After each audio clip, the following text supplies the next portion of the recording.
who are quite openly Jewish. This is a pro-Palestinian march. I'm not accusing you of anything, but I'm worried about the reaction to it. You've been escorted out of this area so you can go about your business the way you want it freely, or if you choose to remain here, because you are called a victim,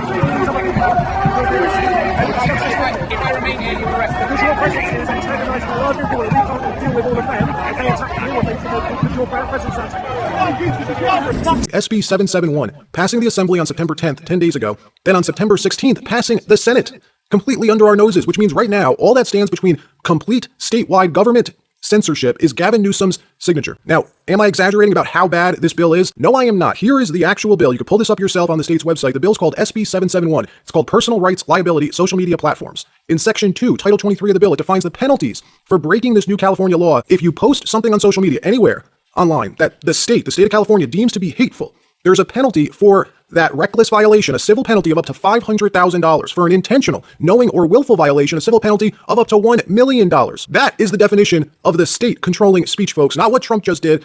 We don't like what the FCC chairman happened to say on Benny Johnson's show, but there's a huge difference between that and real government censorship. Honestly, if people aren't aware by now that our world is in trouble, we need to wake up. And the thing is, all the major media are not talking about it. It's like being really swept under the radar or something. There's just been so much happening in the UK, and even in the video game industry, like everywhere you look, it's just drama after drama after drama, and not the kind of drama that you just look at and close your eyes and laugh and then you start a new day and it doesn't affect you. Stuff is actually happening that directly affects us as the people, gamers, artists, developers, civilians, it doesn't matter, and we need to start waking up. In one of my recent videos, I broke down a bill that was pushing censorship into literature and even human desire itself. So on one side, you got the far right trying to shut down anything that challenges their religious or moral framework, especially when it comes to sexuality and expression. And on the other side, the far left is working just as hard to silence or blacklist anything that doesn't align with their worldview. This is exactly what I'm talking about when I tell people why I remain in the center. It's very hard to fit neatly into one space. Everything is getting so far apart where what is considered moderate right now or just sensical is going to be seen as extreme by people on either side, far off on the fence. And the reason I'm even talking about this is because of what we've been seeing in the UK with censorship and across the world, where people can actually be fined or arrested for saying things that hurt someone's feelings. Involved with Pakistan, okay? The reason why we did this is on the 17th of the 10th of 2023, on Bethel Green Road at 10:04, you were witnesses saying, obviously, people, while they're over here, etc., we let them into our country, etc. So, thank you. Yeah, okay. So, thank you. How did you only tell the question? Say that. Take him. Disgusting. You're disgusting. Absolutely. I'm a stage 4 cancer patient and I need here. Ipswich Hampshire Police would realise how ridiculous this is. What did it need to come to? Tell us why you escalated it to this level, because I don't understand. I posted something that he posted, you come to arrest me, you don't arrest him. Why has it come to this? Why am I in cuffs? Because of something he shared, then I shared. Because someone has been caused, obviously, anxiety based upon your social media sites. That's why you've been. Are you protesting? No. Are you here to brave the lives of unborn children? As I've mentioned to one of your colleagues before, I think that's a little bit of a leading question. No, I'm not, actually, today. Can your actions be carried out elsewhere? I'm not doing any actions. I'm just simply thinking silently in my head. Okay. And why have you chosen this location to stand? This is an abortion centre. I'm praying for those who've been hurt by abortion. So, when I said before, are you here to pray for the lives of unborn children? Yes. So, yeah. I said no. No. I'm praying for those who've been hurt by abortion. Hurt by abortion? Yes, that's right. Okay. So are you aware there's a public spade protection order in place here? Yes, I don't know if you know, but I have actually been arrested twice. I've gone to court and been acquitted for allegedly my silent prayers. My name's Sean, I'm a senior nurse, I work at the NHS. Yep, name and number, please, mate. Yeah, PC Green, Echo Bravo 428. John Joe, PC Turner, Hastings Police Station, Thank you. 959. So what's this about then? So it's just a few I'll concerns. just get it recorded. Yeah, no, that's fine. Just a few concerns. It's smelly right now, sorry. It's all right. So what's the issue? So it was just to, obviously what we've been told, that you might have a few concerns, a few things that are bothering you at the moment. Yeah. Whether there's That's anything bothering everyone else in the country right now. So what are the concerns you're here for? Because this is religious discrimination right now, because you wouldn't be knocking on Muslims' doors if they had this conversation. So I already know why you're here. So this is religious. Why do you think we're here? I don't know, what's the priest told you? They're just, people have raised concerns. What concerns? About your views. What views? That you've got concerns about what's going on in Australia. Yeah, so I'm an Orthodox Christian. Now you've turned up at my house because I went and see my priest. So I'm going to get you all on film because this is going straight to my solicitor. So what are your concerns? Is there anything that we can help with? No, firstly, I don't mean any disrespect to any of you. I don't want to sound abruptive. You can tell me why you're here. So I think, as PC Sands explained, so there was a report about some beliefs being expressed. So the reason I'm here is I work for the NHS, and if you're willing, I'm happy to talk and listen with you. No, that's about fine. if you've got any concerns about the well-being. No, I'm fine. I'm so fine. you just kind of- That's absolutely. So my understanding is, now I'm not a police officer, I'm a nurse, so my understanding is... So because I've questioned about the church not acting on the behalf of Christians, you're now turning up here with mental health nurses, assuming that I'm some right-wing nut. So no one assumes anything. Can I explain my point of view? And you're happy, I'm happy to... No, that's fine, So- because I So there's a screenshot here that says, I always know you were cheating, pardon my language, I always know you were cheating, but thanks for proving me right, dirty drunk.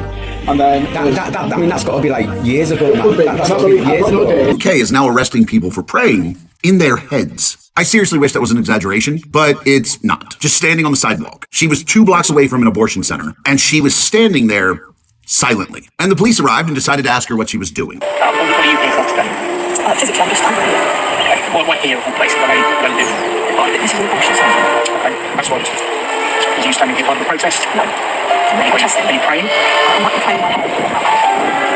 So I'll ask you once more, will you voluntarily come with us now to the police station for me to ask you some questions? And people think that it doesn't affect us. They're already doing it in the video games, in media, and so many other things. I mean, it's already in Canada, as we've heard and we have seen. So yeah, I saw this post at first. It was going around claiming that the same day that Charlie was offed, everyone's attention was on that. Meanwhile, Gavin Newsom and California Democrats pushed through this online censorship bill. Also, we have a follow-up here. And now we go down a rabbit hole because you can see this bill, California SB 771, sounds like an SCP monster. But yeah, status is enrolled September 22nd of 2025. At the moment of this video, it is the 23rd of September. Enrolled and presented to the governor at 11 a.m. And you can get more information on this. You can also see the history of the amendments and the enrollment of the bill. Then we continue on in calmatters.digitaldemocracy.org. This version was enrolled in September 16th, 2025. You can see it on my screen. I'll also read this part. Existing law generally prohibits a person from using violence or intimidation to interfere with another person's enjoyment of certain rights or because of certain attributes of that person, including the person's political affiliation, race, or sexual orientation, and punishes violations of that law with certain civil penalties and misdemeanors as prescribed. Sounds decent, right? But then here's where it gets kind of wishy-washy. This bill would make a social media platform as defined that violates the above referenced provisions of law relating to personal rights through its algorithms that relay content to users or aids, abets, acts in concert, or conspires in violation of those laws, or is a joint tortfeasor in an action alleging a violation of those laws, liable for specified civil penalties.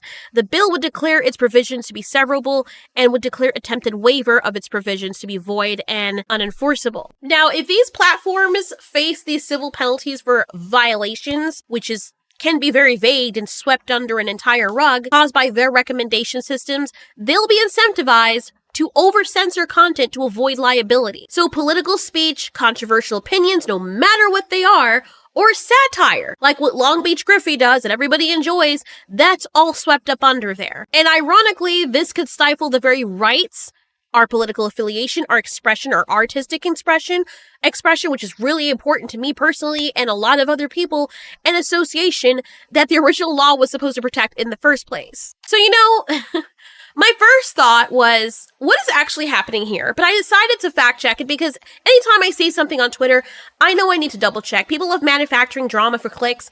Still, if this turns out to be true, which we've been seeing here, I'm showing you guys this on screen. You can go to these websites yourself to see. News isn't talking about it. If you try to put in like censorship, Gavin Newsom, whatever, it's all talking about, oh, Gavin Newsom is doing this wonderful thing, trying to take the masks off ICE agents or something, which are federal people. But anyway, nobody's talking about this, which is crazy. So yeah, if this turns out to be true, that they pass this, or they're trying to pass this bill while everyone was outraged over what happened with Charlie, either being outraged about it or being one of the people celebrating it, that's wild to me. And even more ironic, considering the whole reason people were rallying against what happened to Charlie was tied to free speech. His free speech was literally, people like to use that word frivolously, but literally means actually. This actually happened. His free speech was literally taken away because someone decided to silence him over hurt feelings or dislike. And then on top of that, we've got this bill being slipped through, and we can take a closer look. And I don't like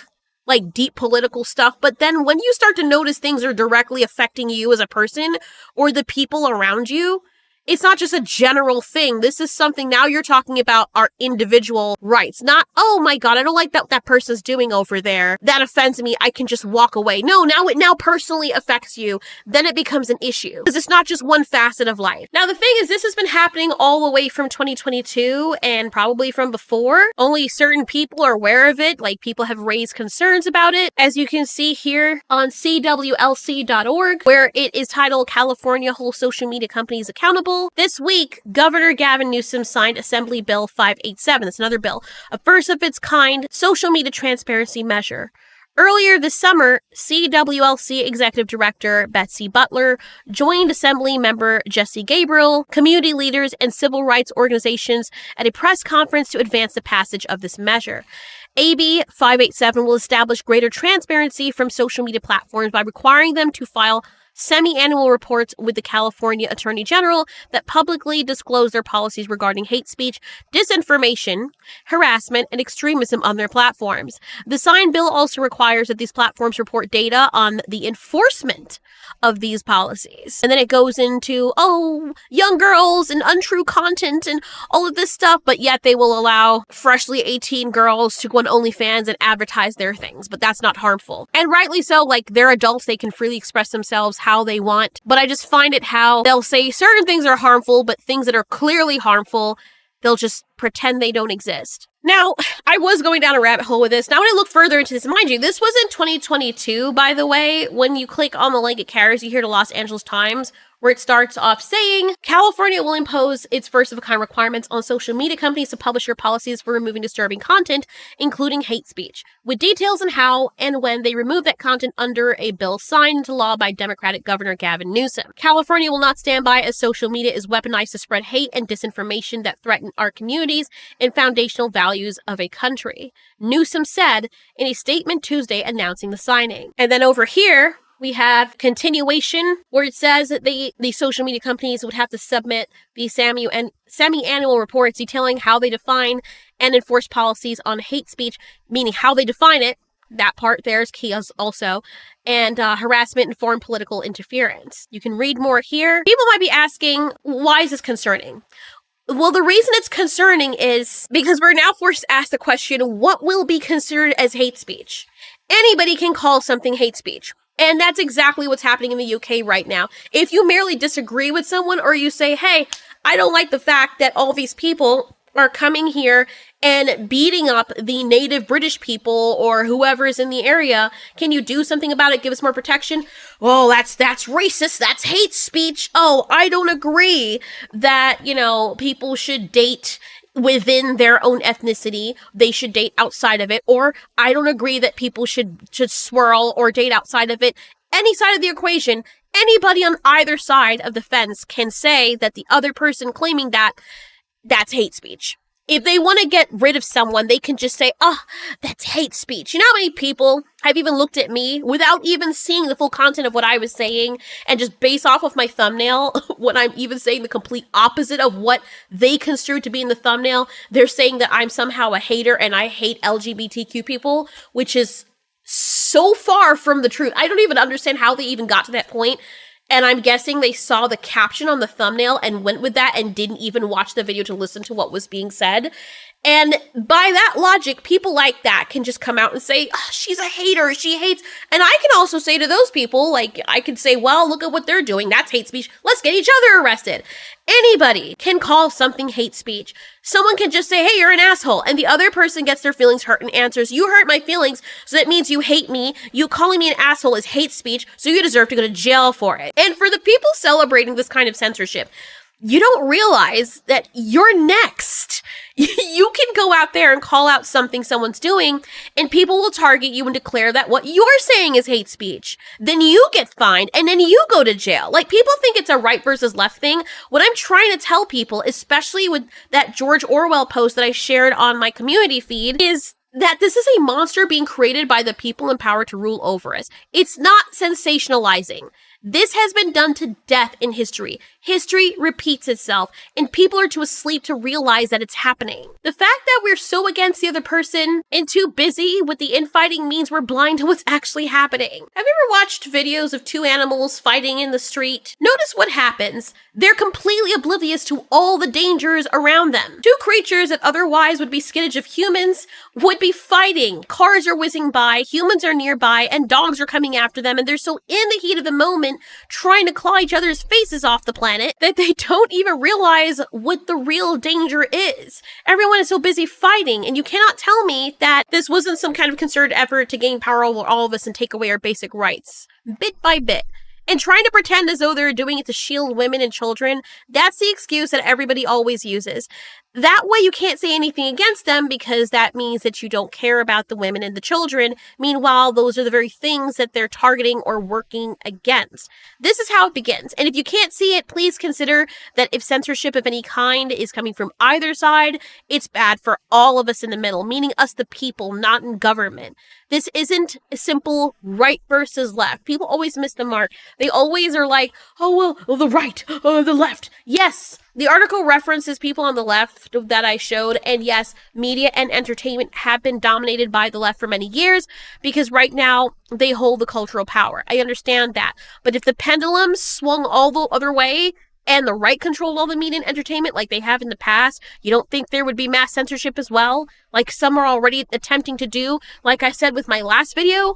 Nobody lived during those times, but we've heard about, let's say, the Salem witch trials, where mostly women were silenced under accusations of witchcraft. If you spoke out against the trials or challenged the authority of the court, you risked being accused yourself. So expression, especially religious or nonconformist expression, was completely crushed, or at least they tried to make it so. Or what about the Crusades in 1096 to 1291 in Europe and Middle East, where religious wars sanctioned by the Catholic Church raged on? Why? Because the church held enormous power over what people could believe, say, or even read. Dissenting ideas, including writings that challenged church authority, were often labeled heretical and destroyed. Entire populations were forced to align with the narrative under the threat of violence. Or what about what happened in England with the monarchs and how they treated people and anyone who spoke out against them or had issue? Monarchs in England ruled under the doctrine of the divine right of kings, which meant questioning them was like questioning God. Censorship was institutionalized, which meant the monarchy tightly controlled printing presses, pamphlets, publications, etc., and only licensed materials that they wanted to go out there and for people to see was what was allowed. God forbid you or anybody else spoke out against the crown. That would mean imprisonment, or you would get exiled, or you'd be killed. Think of people like William Prynne. Yeah, this dude was punished for criticizing the queen, and it says here that the English Puritan pamphleteer, whose persecution by the government of King Charles I intensified the antagonisms between the king and parliament in the years preceding the English Civil Wars. The monarchy's censorship was about keeping people from spreading political or religious ideas that would essentially destabilize their rule and rob them of their power that they wanted desperately to hold on to over all the other people and the peasants. Another example is the recent history of this country, the United States of America, and its independence from Britain, and the whole reason why that came to be. The British Crown imposed laws like the Stamp Act of 1765, which taxed newspapers and pamphlets, which effectively limited free political speech. Now, at first, and this is how things go unnoticed, I want you to understand, this is how people don't recognize things. Whenever these people in power, they try to push certain things unless they know they have the backing or they think they have the backing. They try to kind of skirt the line so they can claim plausible deniability. And even if the Stamp Act of 1765 doesn't look like it was officially about censorship in the way we think of it today, here's where it is interesting, because it is presented or was presented as this revenue-raising law, right? Britain needed money after the whole French and Indian War thing. So the parliament was like, well, the American colonies should help pay. And the law required colonists to buy and use specifically stamped paper for all legal documents, pamphlets, playing cards, dice, everything. Now, how this managed to be censorship is that they were targeting newspapers and pamphlets, and those were the primary ways that the colonists shared political ideas. So by putting a tax on every single printed page, the act raised the cost of publishing and distributing their ideas, making it so that fewer people could afford to publish or buy those works. And a lot of the colonists already suspected that the crown and the parliament were trying to keep them in line by controlling information, controlling them. To them, the tax on printed material looked like an indirect way to discourage criticism of British rule, because it made it more expensive to produce oppositional political writing. So it's either you do it by risk of something bad happening to you, you disappearing, or make it super expensive, make it de-incentivize people to do it so that your information can be the one out there and they won't have as much, or, just remove them somehow, or remove them from their platforms, demonetize them. Either way, that's how they do it. We're seeing the same thing echoed here in modern times. So yeah, the founding fathers saw free expression and free press as essential to resisting tyranny, which is why the First Amendment in 1791 became a cornerstone after independence. And now the country is backflipping straight into the jaws from whence it escaped. Everybody's gotten way too comfortable to realize that there was a time when real danger existed, and it's creeping back in. You're sitting in this boiling pot, the heat slowly being turned up, and you can feel it rising. Like, you're starting to actually feel it rising, like, crap, this is freaking hot, man.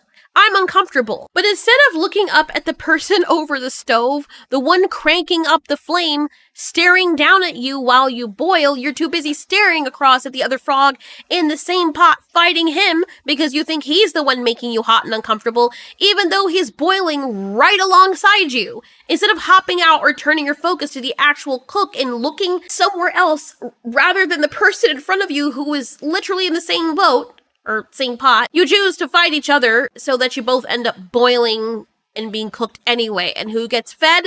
The freaking cook in the background, laughing at dinner and a show.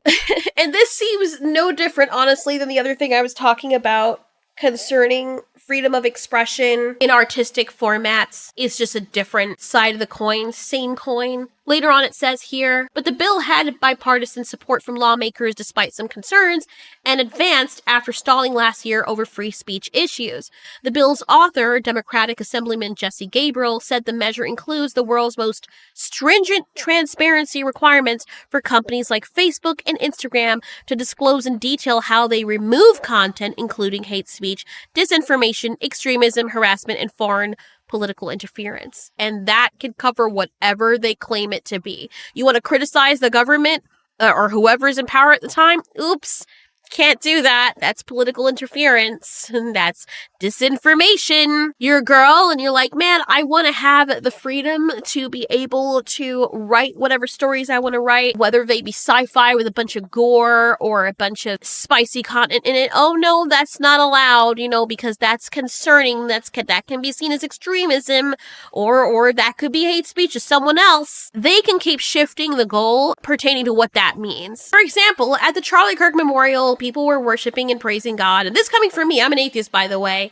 I grew up Christian, but I am currently atheist. I still find it really strange, though, that some people who are politically opposed to the people at the memorial went to the memorial and left early, and they're now claiming it's wrapped up in some kind of political movement, that Charlie Kirk is now a martyr, which honestly is exactly what you made him. At his mission, the crowd cheered as if the passing of the man had lit some sort of sacred fire. To me, this was not mourning, this was a mobilization.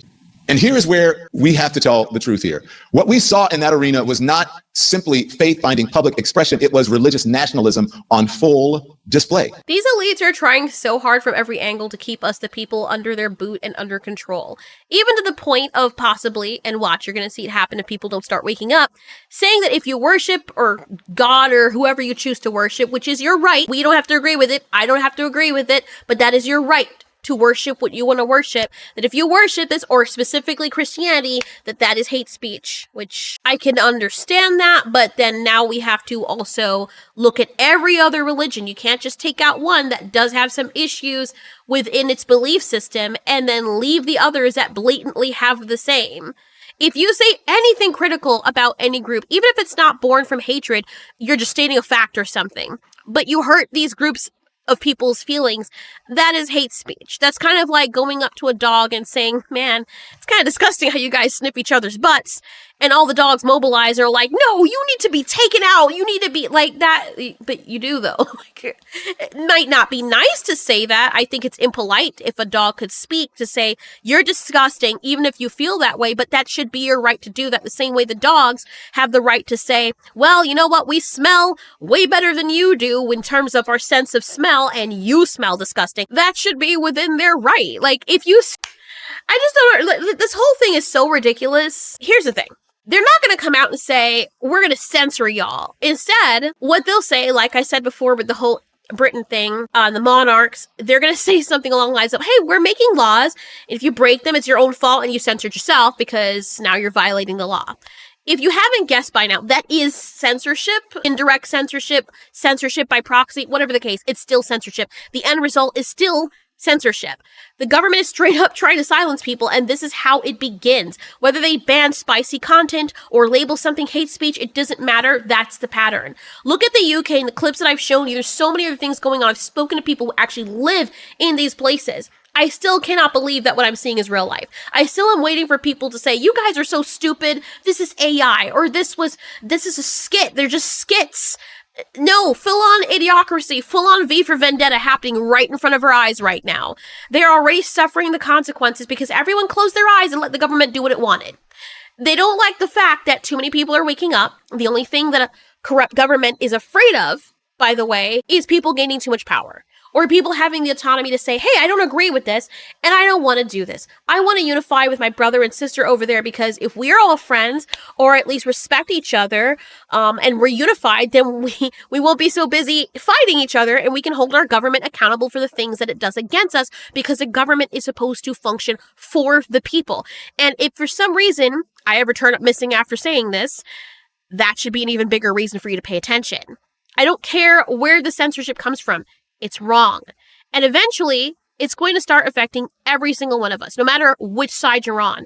Like I said, it's present in most forms of entertainment, especially the visual. We've got freaking Nintendo over here trying to hold Palworld accountable for mods which have nothing to do with Palworld. Nintendo's basically saying that fan-made changes to games or modifications don't count as real creative works because they need the base game to work. They're arguing that they shouldn't count as prior art or proof that an idea already existed.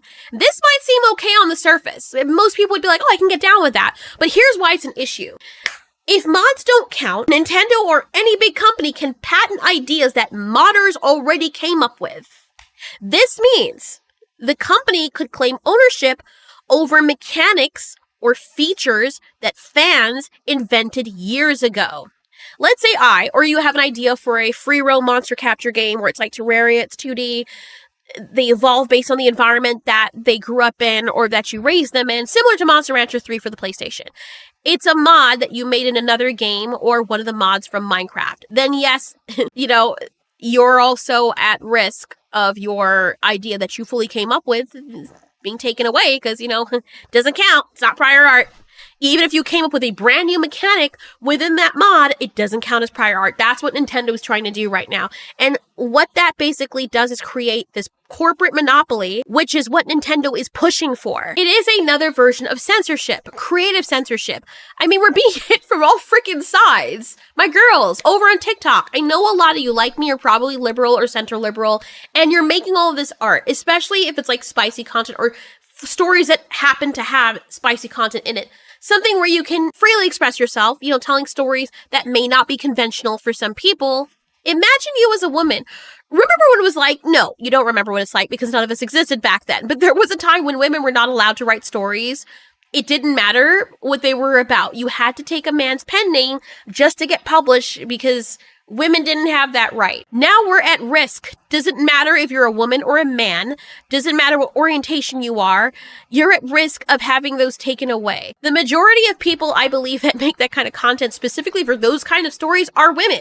Then you've got us gamers who can't even exist without somebody stepping in to say, ugh, that offends me, even though I don't play video games. Take it out. Beauty, artistry, or narrative elements in a video game, things that matter for the experience, suddenly have to be censored because one group doesn't like it, why should the very small percentage dictate how the majority of us feel or what we do? Why are we giving them that much power regardless of whether or not we're referring to a rogue group of cultists or the government? Then we have corporate monopolies like Nintendo, like I said, who stagnated a long time ago. The only people who seem to be really buying from them are kids and people who like gargling their balls. And then they get threatened when someone like Pocket Pair, a small indie developer studio, comes out and makes a way better game, taking inspiration from different games, just like Nintendo has, by the way, taking inspiration and copying from different games that existed way before them, that made those mechanics way before they did. People who are shilling for Nintendo so hard seem to forget that it wouldn't exist had it not taken all those inspirations and borrowed from so many other games before them. But anyway, they're trying to straight up nuke not only their competition, but everybody else in the industry that could become a potential competitor. Everybody who existed before they even file these patents to try and take down Pocket Pair, which is going to affect everyone. Like, I'm glad there are some studios actually standing up, like Sega and others, and that Pocket Pair is not backing down. I am so happy. They straight up are throwing full-on shade at Nintendo, as they should.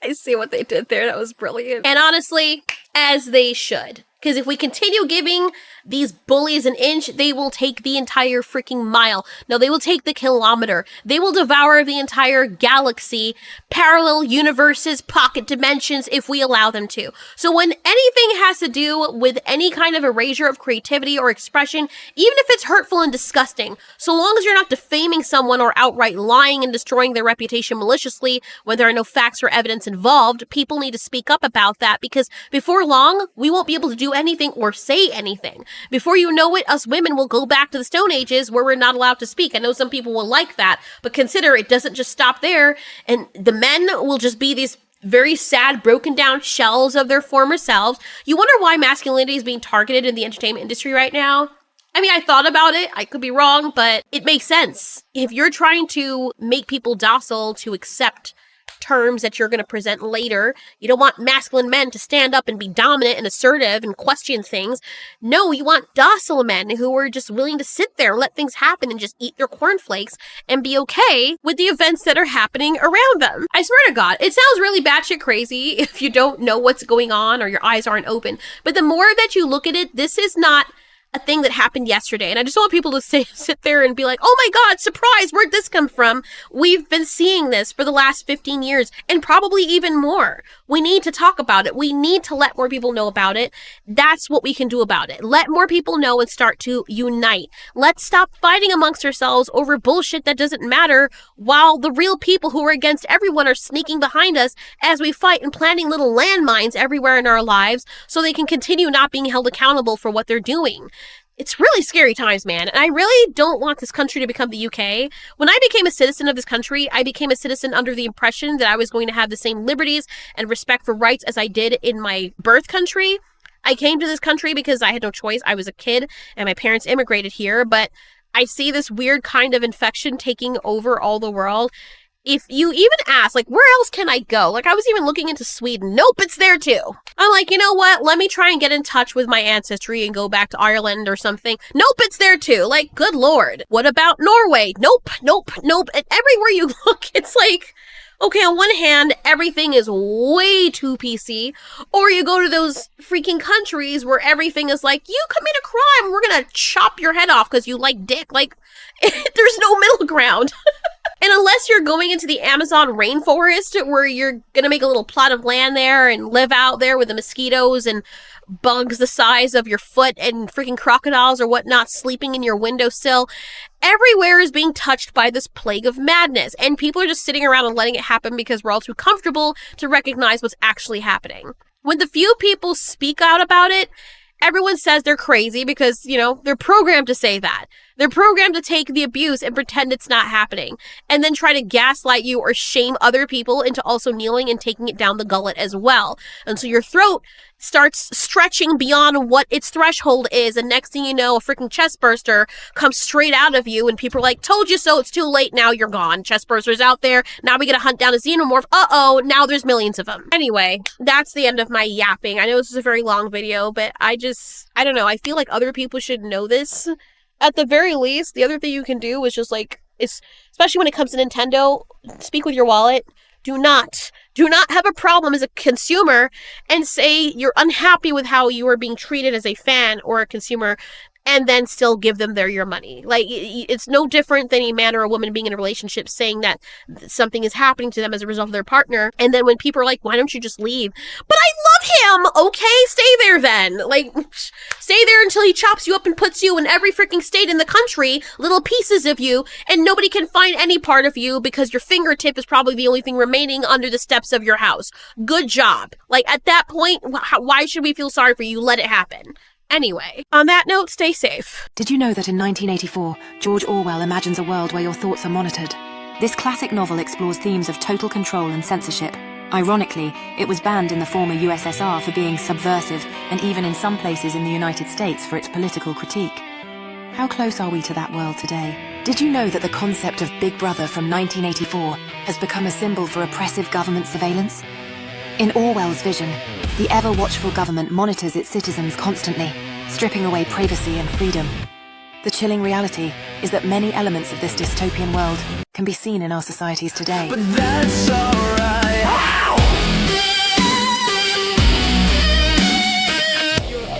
Do you not think they're put us in fear of violence?